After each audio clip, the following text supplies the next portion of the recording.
Welcome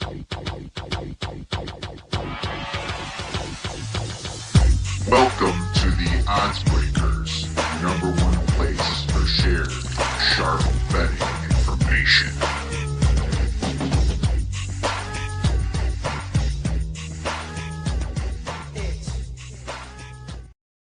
We are back with part 2 of Circa Sports Thursday. And here we are. We got one of the champions with us, Tony Gordon at Derbify, one of the Millions champions, 2022, I believe, where this man has the highest percentage of winning picks that has ever happened in Circa. How are you doing, Tony? I'm very well, Kev, and thanks for having me on, man. Great to be here, dude. The invitation every year is awesome. Come back to see all the winners. Get to be part of this whole event here. And, when I see all these winners in jackets, dude, it's a close family, man. It's fun. So. Yeah, and that's the jacket this man's wearing right now. You Right. get a blue jacket for winning the contest. And, Tony is definitely no slouch when it comes to this, and Tony is an extremely experienced person. Like he said, community, and now he's just got all these friends here, which is awesome. But that's how they treat you here at the Circa. Why don't you tell everybody how long you've been in the actual contest itself doing this? So, Kev, this is my 18th season doing in contest play. I started in 2007 at the Westgate, and this is pick 5. So Super Contest 2007 was my first year. I spent 11 years on the grind trying to cash until I finally did in 2018. For these newbies that come in and cash their first time, congratulations to them. But this was a grind for me for 18 years. I'm proud of what I accomplished, but it was a lot of hard work. So yeah, hard work is the key to winning these things, and that's what Tony does. But you know what? There's a lot of newcomers to these contests, as we see every single year, don't we? And this thing keeps growing and growing, and I think we're going to hit the 6,000 people you need to get into this. But what kind of advice would you give to like anybody new signing up for these contests? Well, the first thing I could say is, and it applies to like both contests, is try to keep your same routine throughout the season. If you study on Mondays and you read, try to keep that same routine week to week. If you're scheduling vacations, try to do it around, what your routine, if you can. That's where I find that I always run into problems is when I break my routine. Things just, they don't come to you as clearly. So, keeping that same routine, I think, is very, very important in these contests. Absolutely. Sorry, I don't mute myself. Yeah, I mean, routine is it's almost like getting up and going to work, like the way you do it. It's just like you get in your routine. You don't want to break that. That's some really great advice. But this is kind of a unique contest because there's games throughout the whole week. There's a Thursday game. Sometimes there's Saturday games and there's Sunday games. What do you think about like Thursday games? I know like a lot of people like to jump the gun and get on Thursday. What's your advice for betting the Thursday game in these contests? The advice that in 2007, the very first advice that I ever got in contest play was winners normally don't play on Thursdays. And I said, why? Why don't they play on Thursdays? Well, what it is, it's information. It's information. So from Thursday to Saturday, there's an abundance of information that you should consume before you make your decisions on Saturday morning for your selections. If you jump the gun on Thursday, you are locked in, and lots of things can change in 48 hours. With the experience that I've had, I know that I do not want to lock myself in early before finding out what and who is stepping on the field Sunday. So, right. If you are going to take a Thursday game, be very confident on it and know that, it's one pick, it's one win. You will have 4 other games. Right. So how important is that one win to you? Is it more important than the information? That's up to you. You'll have to figure that out. So imagine finding out your quarterback's not playing but on Saturday morning when you could have got that pick in, right? I mean, that is such quality. I think you had Tony George on earlier. We just had a minor conversation about him and a survivor and him going on a vacation to Cabo where he took Pittsburgh early in the week to find out that Ben Roethlisberger was not starting on Sunday. So to your point, Kev, information. You need to consume it. You need to hear it. And in my opinion, that Thursday game is not important enough to not consume that information. So, 100%, man.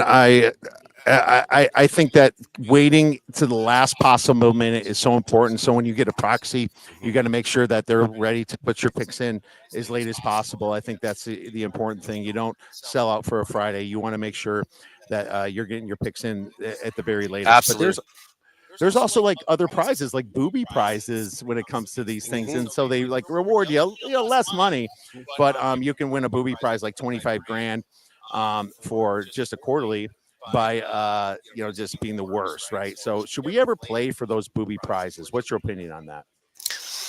So my opinion on the booby prize is, I believe the booby plays the bottom 5, I believe, right? Or is it the bottom 2? I have to look at the rules. I think it might be the last and the second to last, and then the quarterlies. You really don't have a large opening to hit these booby prize. So if you are trying to chase that, so let me get to the back. Top 100 contest. Okay, you got 100 spots that pay out. Okay, the booby prize you have 2. Okay, are we chasing for the top 100? Or are we chasing for the bottom 2? Now the strategy in that, where are you at during the season? Do you have a bad run your first 3 weeks? Do you want to actually try to hit the booby prize bonus? Okay? That is all depends on where you are in the season and where you sit. Last year, for instance, I believe the first 15 picks, I was 4-11. Okay. When I see that, I instantly tried to go for the booby, right? Try to get some money. We're chasing the money down there. I'm already shit the bed going 4-11 in my first 15 picks. Let's see what we can do to hit the bottom. My theory as far as the booby goes is I would never chase it. You're all trying to be in the top. So, again, it really has to do with where you are in the contest, where you sit, and where. Yeah, it's fine. My theory is very similar. I think that I've seen people come from nothing and make massive comebacks. I think even if you're doing bad the first half of the season, you don't go for a booby unless it's like the third quarter and you're completely out of it, right? Absolutely not. Yeah, because the booby prize doesn't pay as much, but you can still make your comeback on the way back and still cash in that top 100. So I think that's a fantastic point, man, and I love your advice on that. That makes total sense to me. Can you give us like some insight on watching games? Do you watch games? Are you a nervous guy? Do you watch some of the games that you have picks on, or are you on Red Zone? How you do that? Yeah, most of the Sundays I spend time. I'm actually looking for cohesiveness of teams. I'm trying to pick out stuff from what I see with my own eyes that doesn't show on numbers. That's not not a model. It's not analytical. Okay, it's something that you see with your eyes. It's intuitive, and so I try to find that. Whether it be a coach and a quarterback that seem that they don't get along, or whether it be a defensive coordinator that gets his guys just raging to go out and play a hard game. As an athlete, the emotion really does make a big difference in game to game. So when I watch games, I try to pick out, if I can find spots that will apply to the week following or that week where I can hop on possibly a live bet where I find something. So yeah, the majority of the games I watch are more for me to peel out with my eyes what I'm seeing informational wise than the final score. The final score is gonna show up on the box score no matter what I do. So I'm actually trying to pick the game itself. So. Yeah, absolutely. And Roger, thanks for chiming in. He's an eye test too. Eye test type guy. So, do you have a system where you're like handicap? Sorry, I was muted there. Do you have a system where you handicap some of these games, and are you using like metrics, or you kind of use the eye test, or do you do a little bit of both? I'm an intuitive guy. I do not have a model, and I am not an analytical guy. Now, does that mean that I don't look at the numbers? No, I do look at the numbers. I do see that. I do use it. A lot of my handicapping is correlating stuff. I try to correlate stuff. I use my intuitiveness. I use a little bit of number. I use whatever information I can possibly suck in and correlate to land on a game. Um, Now, over the years, I've tracked myself over the last 18 years, so I've got a real good idea of my biases and my tendencies, and so that has helped me a lot over the years. Wow, it's funny. I remember when we first met, you talked to me a little bit about like how your contest goes, and you said that you put more into contests than you actually do betting. Can you explain some of that? Yeah, early on, as a recreational bettor, as a youngster, I think that, obviously the community's gotten huge with sports betting. It was kind of a behind the scenes thing. We kind of like hit ourselves a little bit. And so, it was more recreational for me. And going back far, I was involved in an offshore site called caribsports.com. And they ran a contest, and this was in 2003, I believe, called the Carib Sports Invitational, and it was a mimic of the Westgate Super Contest, Pick Five. It was a $250 entry, and I ended up winning that for, I believe it was 22,000. And I actually at that point had no idea that there was a Vegas contest Pick Five whatsoever. No idea. Okay. And I picked up an article that I read by Dave Tooley from View from Vegas, talking about a champion from a contest, Pick Five, here in Vegas. And I instantly came over saying, look, if I can win this one online, I can win this one in Vegas, no problem. Right. 11 years it took me to place, and 16 to win one. So not that easy, guys, just not that easy. And if you follow the millions right now, you'll see that you could have the hottest run of your life at 60% and you don't even make the money in the millions. So it's a tough game. The skill sets and the contest itself has gotten a lot higher. The information's abundant to everybody. So, people are sharp, a lot of sharp these days. Yeah. Yeah, man. This contest keeps growing. It's like looking for an edge, and you have to keep beating more and more people. Yeah. But you seem to love the competition, the football season, and just going in there and giving it your all. Tell me how important it is to have proxies, putting in your plays and being able to play from it. It's probably one of the most important things of the contest. If you don't have a trusted proxy, you could do this all for nothing. My trusted proxy, and we talked about this a little bit ago, Kev. You need to find a trusted proxy that you can find to get your selections in as late as possible. That's the name of the game, in my opinion. And there are a lot of guys that are popping up in this community for proxies. Just make sure you do your service. As Kiev asked me about the proxy, my proxy, David Tooley, we not only was he my proxy, he's now one of my closer friends. So once you get into these contests and you start entering, and you'll start befriending your proxies, that's how close you get to them. So very important. They become your family in these contests. So He's a great guy. I met him as well, man. And I have to ask you this: are you ever going to stop playing contests? absolutely not. Absolutely not. You're going to roll me in a wheelchair here to sign up. I will, if I can't get in a wheelchair, then you can, I don't know. I'm coming in a wheelchair. I'm signing up. If I'll probably die mid-season, so that's how it's going to work, bro.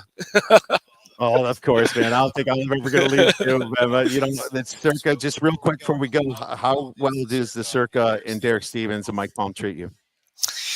I comment on this a lot online and social media. Since the day I showed up here, I have been part of their family. I have been treated with respect. And It's unlike anywhere else. Absolutely is. And I think Kev, Jeff Benson, Derek Stevens, all his crew, unbelievable. I look forward to seeing them every time I'm here, and they treat me like I am a brother or a family member, and it's unbelievable. So they treat you like family at the Circa, and that's what people have to remember. Tony, thanks so much for coming on and talking about your contest Absolutely. history. Can't wait to hang out with you a little bit later in Bar Camera. Thanks for Look coming forward, on. Kev. Thanks for having me, man. Thank you, bud. All right, my friends, that was the illustrious Tony Gordon, 2022 Millions winner. Now we're going to take a quick break and bring on the director of sportsbook operations in Jeff Benson.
All right. Well, here we go.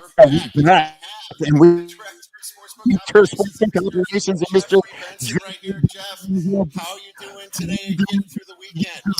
It's been a busy day of contest signups, but really excited to kick off contest week. Excited about everything happening here at Radio Row. Tons of podcasts, tons of media for myself, Mike Palm, and Derek, and really looking forward to contest weekend. I mean, obviously we did a ton of signups last week with Bet Bash in town. We expect to do the same here for contest weekend. So, we got the Champions Dinner to kick us off tonight before we get to an open bar at Bar Canada. Tomorrow we'll be in Stadium Swim for an open bar event up there with the team from 10 to 4. And then on Saturday, we have our football preview hosted by Mike Palm with some esteemed guests as well from 2 to 4 up here in the Galaxy Ballroom. You can follow Jeff at Jeffrey Benson 12 on X. Jeff, I got to ask you, man. First, do you sleep? And what's the toughest part of the job in being the director of operations here at Circa Sports? I do get some sleep. Obviously, it's a little bit less during football season and particularly during contest signups. But I try to get 8 hours a night and then maybe work the other 16. But obviously contest signups, particularly as we get to the last couple of weeks where we end up doing 50% plus of the contest signups. A lot of the locals and people who are coming out for the events and getting ready for football. That's probably one of the toughest parts, just managing it all, making sure we're getting people in and out, less than 5-10 minutes, and just making it a smooth, seamless experience. So kind of keeping that all together and just trying to manage that as best as possible. In between, doing some trolling on Twitter and, going to some corporate meetings and, a couple of the other things on my, job responsibilities. I would say those are, a few of the toughest things. Nobody trolls like Jeff Benson on Twitter. So if you just need a good laugh, it's definitely a good place to follow. So got to ask you the hard hitting questions here about the Circa. Do you guys set your own numbers all the time in the marketplace? And that's what I've always known. And you do that. But you ever sometimes look at other books that might be setting a number? Yeah, obviously, with the proliferation of odds screens out there, whether that's Bank Odds or Don Best or Unabated, people have access to see what your numbers are, much more so than in the 80s, the 90s, and the early 2000s when you could, walk across the street here on the Strip, and there may be a point, 2 points worth of difference. You don't really see that as much now with the odds screens. So we are aware of what's going on in the market. We are aware of what some of the other market makers, whether that's Pinnacle, Chris, Bet Online, some of the sharper offshore sports books have. But we are originating a lot of our own stuff, whether that's, Jeff Davis doing the hockey, whether that's Chris Bennett, who's our director, doing, the baseball. We have our college football guy. We do the first college football numbers on Sunday morning. So we do originate a lot of stuff. There is some stuff that maybe is a little bit more market consensus and that we're not originating. But I would say a lot of the stuff that we do hang here, whether that be futures or just regular games, that we are coming up with our own unique number. Is money coming in on a side in a different sports book? And of course, you can see it as Bank Odds or what are the other odds screens? Does it just your longer firm comes in on your side? It really depends. Obviously, people will bet early at some shops and they'll bet late at other shops, and there's a lot of things that are going on. That are going on in the ecosystem to hold the screen or hold the number. They may bet us first, they may bet us last, with a lot of different reasons behind that. Just because a number moves elsewhere doesn't necessarily mean we're going to air move it and go right to that number. There's so much nuance to this. And you really got to dig into it. Why did that number move? Do we think a sharp group hit it? Did it move because there's new news or information? Did they move it because, they have liability? So I think, Matt Metcalf, who used to be our director, he made a really great point that, when you're not originating and you're not doing the art of price discovery, and you're just looking at the screen to copy, as the copying book, you're in price discovery recovery mode the whole way because you really don't know what the true number should be. So that's the danger of looking at the screen and saying, if Pinnacle moves or if Circa moves or if Chris moves, you move along with it. You don't always have the full story because you're not seeing the bets. So typically, we're not air moving just because other shops are going to a certain number. But if the market gets hit with a release or something like that, there's a number of factors why we would move if, without taking a bet, I guess you could say. How do you deal with the more difficult clients, or even difficult like first time guests? I don't mean like hating people, but just people that are complaining or arguing. It's a great question. I host a lot of our big players, and they can, certainly be needy or difficult or however you want. That's all part of the game in terms of hosting. And, you have people that may not have the best experience for whatever reason. For me, I just try to be as available and approachable as possible. You'll find me a lot in the sports book talking to players, working the line, responding to people on Twitter, text, DMs, emails, things like that. I think by doing that, being transparent, getting ahead of things, setting the expectations for you can get X amount on this market, and really trying to help people on the front end, you avoid a lot of the criticisms and the complaints and the stuff on the back end. That's great, because you kind of attack it from the front end. I really like that philosophy right there. Get ahead of it, know what you're dealing with, and things like that. Now a different question that I'm going to spin it a little bit differently, and this is another kind of head scratcher to me, and maybe a lot of other sportsbook operators. But how do you educate politicians, man? I'm seeing these crazy taxes coming in, and it makes you feel like it's going to make it harder for the consumer to win in sports betting. What can we do to get around that? Yeah, that's the problem. I think you have a lot of people up top, whether that's regulators or politicians that are making the rules, and they don't, they've never made a bet, they've never run a book, and they don't understand, hold percentages and odds and all of these different things that go into running a sports book. And just paying people. Yeah, when you think about Illinois, for example, we've been in Illinois here, 2, 3, 4 years, whatever it may be. And, when we started, we had, our tax rate that we paid on any of our revenue was 20%. And obviously now that's increased. I think it's up to like 25%. FanDuel's and DraftKings doubled based on their volume. And it stinks when you go into these, these places and you pay for market access fee and you structure all your agreements and all this stuff around, the tax rate you're paying. And then just, with a snap of a finger, that can change. And, this year now they're adding the 25 and 50 cent tax on top of that for players. It really makes it difficult for operators to operate. And then obviously, it's hard enough to win when it's minus 110. And, now when you're laying minus 112 or minus 115 or minus 120, when you factor in, worse pricing for the consumer, or they've got to pay a 25 or 50 cent tax with every wager, it really makes it difficult. And like I said, I think you have so many hands in the cookie jar, so many people trying to get paid.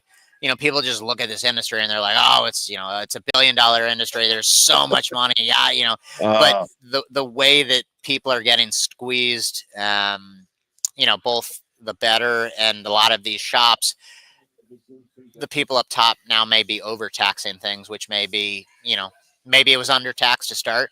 Now maybe it's being overtaxed, and we've got to find that healthy medium that allows operators to operators and bettors to bet. And if, you go too far, the bettors are just going to go back offshore, which is not what legalization was, centered around. And then conversely, I think when you think about the operating environment as a whole, DraftKings and FanDuel, they may operate at a 12, 13, 14% hold, whereas we may operate at a 3% hold. And I think, putting in advantages or tax structures based on the model that you're operating, we can't pay the same amount in taxes that DraftKings and FanDuel have. So, being able to have, maybe a sliding tax scale, or a number of different advantages based on how you treat consumers, whether you welcome all bettors or not. I think all those things could are nuanced, but can certainly be discussed. And the more competition there is in the space, whether it's an us, a prime, exchanges, you name it, I think the more operators that are out there, whether that be the mom and pop, operators, the smaller operators, or the big conglomerates, the better it is for the consumer. And the less options the consumer has, the more likely that people are to play offshore where they can get better prices or play on credit or X, Y, and Z. That's a great answer. They're just driving people right out of the marketplace themselves. I mean, there's still bookies out there. There's still places that it's hard to catch people getting offshore and doing things illegally, and especially with the digital age, right? And I think that's mistake. Politicians are making those mistakes. That's a great answer, and I think we just got to be louder and try to write into our politicians as much as possible. All right, now for the easier questions, will there be an overlay this year, million? I would say the answer to that is yes, is a very small favorite, and if there is, I mean, the overlay could be $50,000 to $100,000. I think right now we're minus 110 to the yes, plus 100 to the no. Yeah, maybe minus a quarter, plus 05. I would say we'll land somewhere probably between 5,900 and 6,200 See how entries. I try to get you 5-cent lines on that? Yeah, I try to sneak 5-cent lines on like that. Minus a quarter, plus 15. I'll give the listeners 10 cents a play. All right. Well, that is great. How about Survivor, man? What do you think this gets to this year? I would say we're tracking somewhere between 18.5 and 20,500 entries. $20 million. That's life-changing money, Jeff. Yeah, I mean, obviously, I mean, if you don't have to work here anymore. Correct. Last year we had 8 winners. They split $14.266 million. They each got roughly $1.78 million. I'd imagine, depending upon how things play out, you're probably going to have a split. It's probably, unless there's a miracle, going to go the 20 weeks. Obviously it'll be nice once we get to 18 regular season weeks plus 2 bye weeks plus Thanksgiving and Christmas, get to 22 picks. I think that'll lessen the amount of winners and increase what people are taking home. But yeah, I think we'll get pretty darn close to that 20,000 mark. That is extremely exciting, Jeff. Where could our viewers and listeners get your wonderful information and follow you? Yeah, I'm a constant tweeter, so you can follow me on X or Twitter at Jeffrey Benson 12. That's where you'll find a lot of my stuff. Obviously, likes to mix it up, engage. You can shoot me a DM, ask me questions on there. I try to tweet out, what our closing contest numbers are, when we open markets, what limits we're taking on certain things, and just try to be as engaging as possible. Make sure you check out Jeff Benson at Jeffrey Benson. It's been a pleasure, Jeffrey. We'll see you in the sports book. Absolutely. All right. Well, my friends, that was Jeff Benson, and we are waiting for Las Vegas Chris to come on right now. And he's just sitting waiting for us to make some changes. But hey, I love the answers that Jeff gave us, man.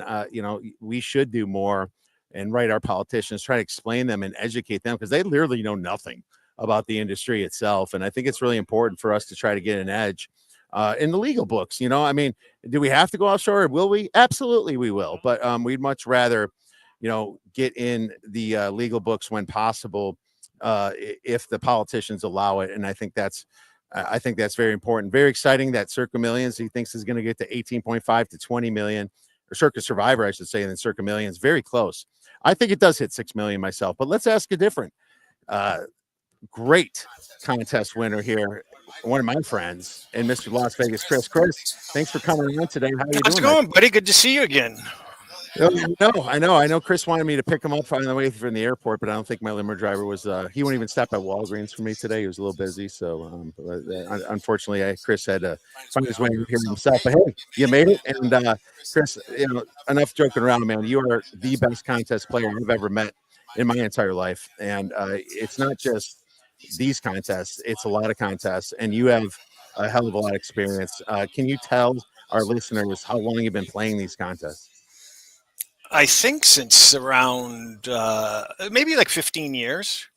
So, and Wow. I've had good success with it, but you need to have a lot of luck, and you got to put yourself in a position to get lucky.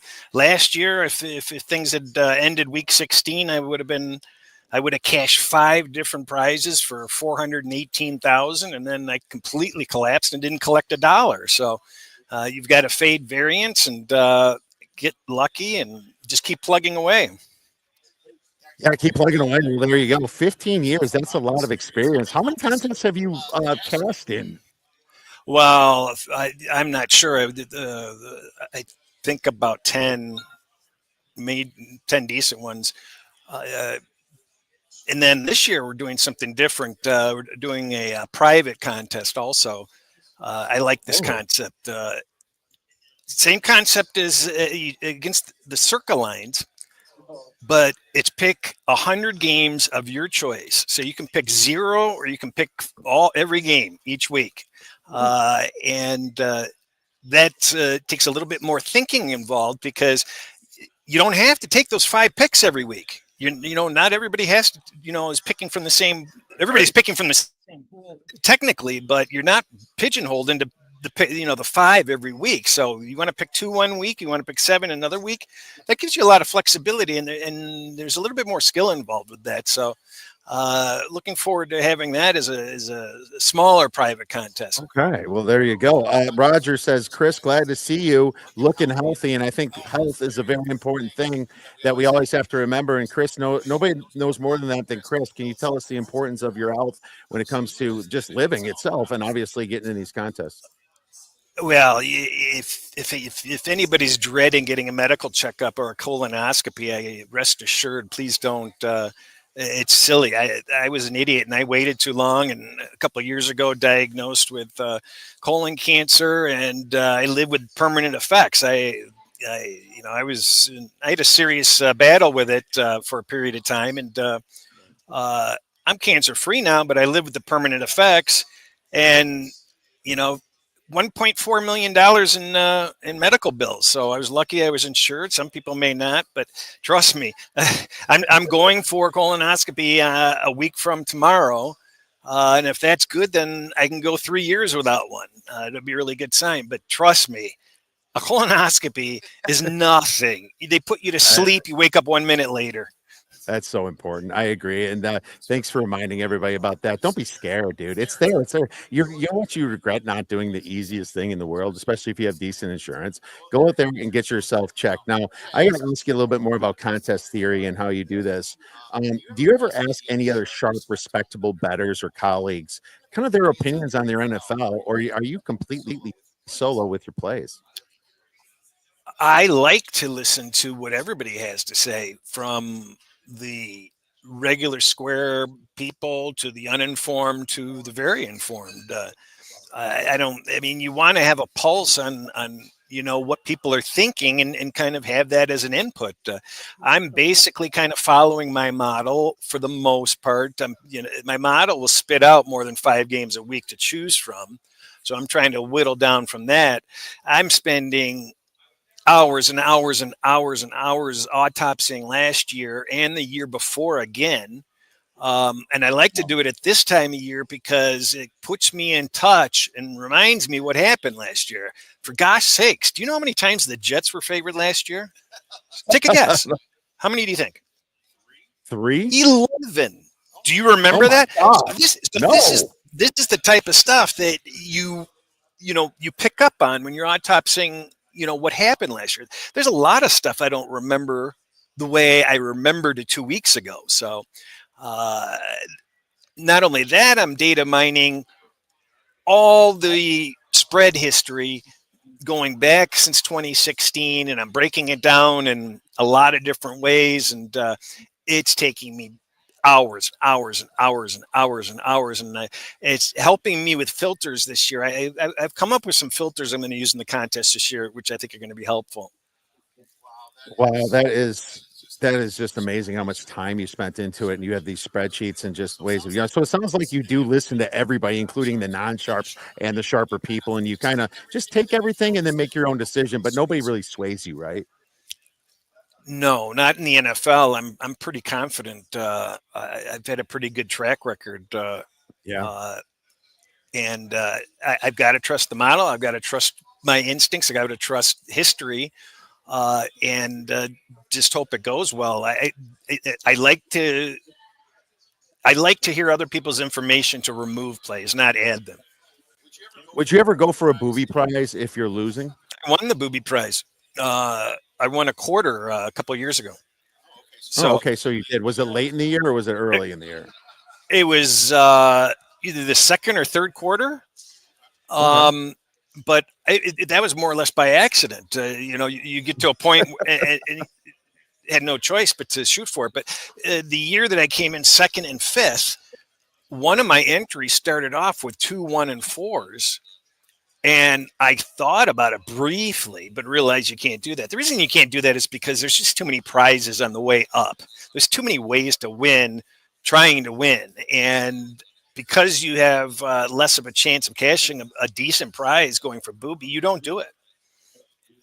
That makes true. And I think that, you came back from almost nothing in one of your, I think it was 2021 or 2, maybe 23. You came back from almost nothing and actually placed like top 3, top 5 with one of your entries. And you also placed second with an entry, but one of them was so dead that's in the water. one. Yeah, I finished fifth, and so not only you won a booby prize, you literally came back and still won fifth. That's amazing. But the one that finished second had entirely different entries as the one that came in fifth in the long run, because I had all that. I had to make up for a lot of stuff. So that was a lot of fun that year. It was a lot of fun. When you think about teasers, I had a question from Roger. He says we both love teasers. It's not really a question, but I guess it's funny. We talk every day, every week during football season, and you have all these teasers going on, and it blows my mind how you keep up with it. But you kind of like you tease from one game to the next almost, and then you kind of hedge with the next. How's that work? We don't have enough time for me to explain that, but I've spoken to some of the sharpest people in the industry, and I'm having a hard time getting them to understand what I'm doing. And it's not because either of us are smarter than the other. I'm trying to do multiple things at the same time, and I have different purposes for the teasers. And I started off in a huge hole last year and ended up really, having one of the best years ever, using parlays, which were primarily alt lines or money lines, and then teasers. And that's going to be my primary go-to. I think I have a huge advantage because the stuff I'm doing makes me look like an imbecile. So it preserves accounts and it doesn't draw as much of attention. And that's part of my research. I'm doing a lot of teaser research. I know every single thing you could possibly ask about teaser history by Monday or Tuesday. I will be able to look at it like this. So I combine that with the model, and then I also combine using teasers and parlays with chasing middles also, and reducing exposure on my bet. So that's why I've got all these different things intersecting. You told me something last year about how you're a little bit more reluctant to tease bad teams. And I think that you said that the variance might be higher. Is that kind of something you believe in, that a bad team could either lose by a lot and not cover the teaser, or how does that work? Well, here's the thing with, the rumor has it that you can't tease totals. Well, sure you can, because the teaser record in certain situations for the overs are actually better than the lower line game. So if you know what you're doing, and the reasoning behind that is when the total's higher, you've got two teams that can score. They're more dependable. They're less likely to lay a turd sandwich and not score. In the other games where you might have two mediocre teams playing or 1-1, there's a lot of variance. Are they going to score this week? Are they going to, what's going to go on with them? So that makes it a little difficult in certain totals ranges, but in some totals ranges, they're not all that bad. And I'm thinking about adding it to my arsenal this year if I have time to do more totals research. Right. Well, more totals research. Yeah. Well, that is.